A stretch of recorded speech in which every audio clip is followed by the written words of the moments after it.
It's Juneteenth here at The Strong, and we are celebrating freedom in the only way we know how, with play. When I drove up, the first thing I saw was the atmosphere is just electric. It's happy, it's festive. It is a celebration of freedom. It's a celebration of resilience. Our partnership with the museum has made this day free for anybody that comes to the museum. There's games and music. One of my colleagues actually came down and brought me a news article from the celebration of the first Juneteenth in Rochester. Strong Museum was actually the host in the site 35 years ago. I remember being at that Juneteenth, so it's been super wonderful to watch how this festival has evolved, grown, and how it is truly blooming today.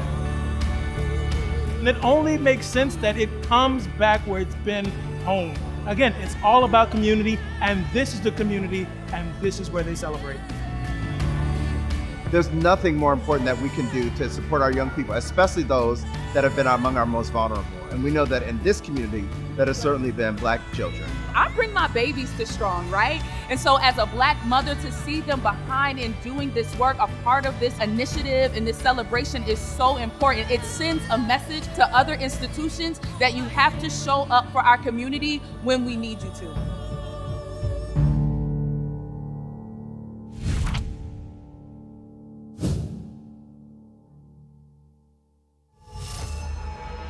Today we are celebrating our Deaf Day of Play. We bring in student interpreters from RIT and TID, which just increases that access and makes it so that our deaf guests can have a more full experience in the museum.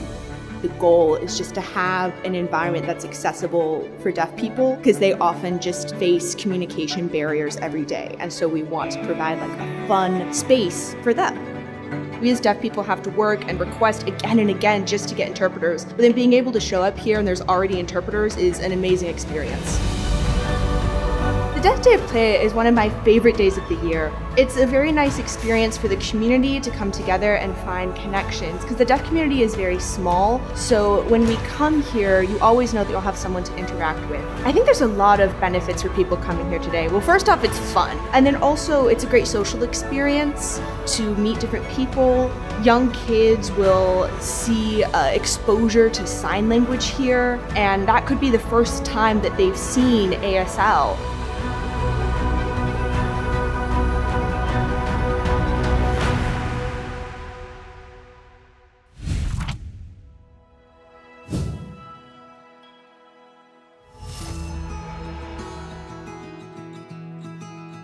My name is Christina, and this is Christian. Can you say hi?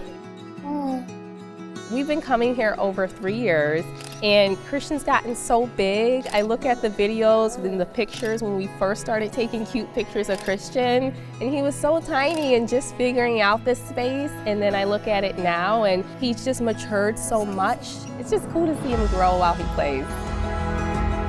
Christian has cerebral palsy and he uses a wheelchair, so it's not always easy to find an accessible play area for Christian. But here at the Strong Museum, there's open spaces and he can wheel right up to exhibits and try new things.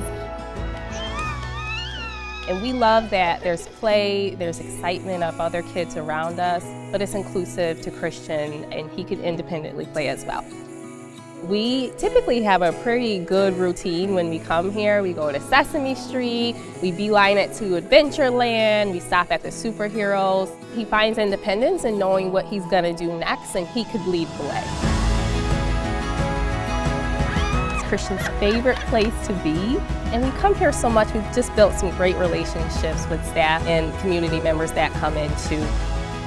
This is the place. People travel far to get here. It's glaring how supportive and inclusive the Strong Museum is.